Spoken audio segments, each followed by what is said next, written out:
இயேசு உங்களை நேசிக்கிறார். பிரியமானவர்களே, இந்த நாளில் ஆண்டவர் நம்மளோடு பேசும்படிய வேதத்திலிருந்து 2 வசனங்களை கூட வாசித்து ஆண்டவர் நம்மளோடு பேசுகிற காரியத்தை பார்ப்போம். அது மத்தேயுவின் புஸ்தகம் 10வது அதிகாரம் 5, 6, 7 வசனங்கள். இந்த 12 இயேசு அனுப்புகையில் அவர்களுக்கு கட்டளையிட்டு சொன்னது என்னவென்றால், நீங்கள் புறஜாதியார் நாடுகளுக்கு போகாமலும் சமாரியர் பட்டணங்களை பிரவேசியாமலும் காணாமற் போன ஆடுகளாகிய இஸ்ரவேல் வீட்டு இடத்துக்கு போங்கள். போகையில் பரலோக ராஜ்யம் சமீபித்திருக்கிறது என்று பிரசங்கியுங்கள்.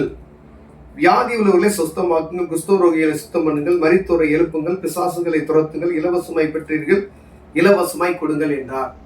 பிரியமானவர்களே, ஆண்டவர் இந்த இடத்துல 12 சீசர்களையும் அனுப்புகையில் அவர்களுக்கு கட்டளையிட்டு சொன்னது, என்னுடைய ஜனங்களுக்கு என்னை பற்றி அறிவியுங்கள் அப்படி என்று சொல்லி அனுப்புறோம். அதுல நம்ம இந்திய தேசத்துக்கு அப்போஸ்தலனாகிய தோமா இங்க வந்திருக்காரு. அவரு அநேக இடங்கள்ல ஆண்டவராய் இயேசு கிறிஸ்துவின் அன்பை பிரசங்கித்திருக்கிறதை நாம் பார்த்திருக்கிறோம். பிரியமானவர்களே, இயேசுவோடு கூட நடந்த ஒரு சீசர் இந்த நம்ம இந்திய தேசத்துல இரத்த சாட்சியை மரித்து போயிருக்கிறார். ஆண்டவரை ஏற்றுக்கொள்ளுடைய ஜனங்களுக்கு அங்கே அதன் நிமித்தமாகவே எங்கும் ஆண்டவருடைய பிள்ளைகள் அதிகமா இருக்கிறது நாம் பார்க்க முடியாது. ஆனாலும் ஆண்டவர் உரைக்கிறது பாருங்க, என் ஜனங்கள் அவர்கள் காணாமல் போன ஆடுகளை போல இருக்கிறார்கள். நான் கிறிஸ்தவர்களா இருக்கிறோம், ஆனா இயேசுவை அறிந்திருக்கிறோமா? கிறிஸ்தவ குடும்பங்கள்ல வாழ்ந்திருக்கிறோம், கிறிஸ்தவ குடும்பங்களில் பிறந்திருக்கிறோம், ஆனா இயேசுவை அறியாதபடிக்கு இருக்கிறோம் என்பதை ஆண்டவர் உணர்ந்து, என் ஜனங்கள் காணாமல் போன என் ஆடுகளாய அவர் இஸ்ரவேல் ஜனத்தை கூட்டி சேரு அப்படின்னு சொல்றாரு.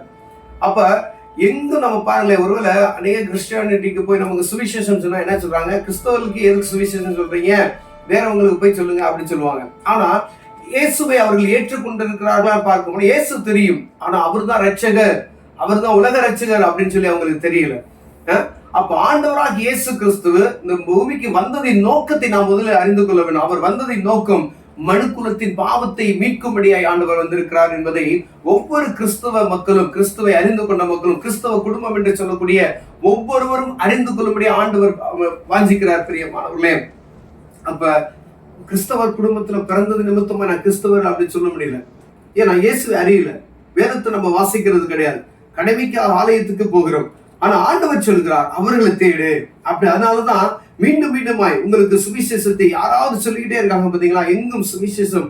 நீங்க வெளியில போனீங்கன்னா எங்கேயாவது வசனம் எழுதி போட்டிருப்பாங்க. சர்ச்ல உங்களுக்கு சாமியார் பேசுறாங்க, போதகர் பேசுறாங்க, சுவிசேஷங்கள் பேசிக்கொண்டுதான் இருக்கிறாங்க. ஆனா அந்த வார்த்தைகளுக்கு நாம் கட்டுப்பட்டு நடக்கிறோமா என்று பார்க்கும்படி ஆண்டவர் பேசுகிறார். பிரியமானவர்களே, ஏதோ பிரசங்கம் செய்தாங்க, அதை கேட்டோம், அவ்வளவுதான். அந்த வார்த்தையை நான் அப்பியாய் வாழ்க்கையில நடைமுறைப்படுத்துகிறேனா, அது ஆண்டவர் சொன்ன அந்த வார்த்தை என் உள்ளத்துல ஏற்றுக்கொண்டு இருக்கிறேன் நான் பார்க்க முடியாது. ஏன்னா இது கடைசி காலமா, என் ஜனத்தை எப்படியாவது கூட்டிட்டு வா அப்படின்னு சொல்றாரு. இப்போ வியாதியஸ்தர்களை சுத்தமாக்க எல்லாருக்கும் ஆண்டவர் அற்புதங்களை செய்யுங்க அப்படின்னு சொல்லி அனுப்புறாரு.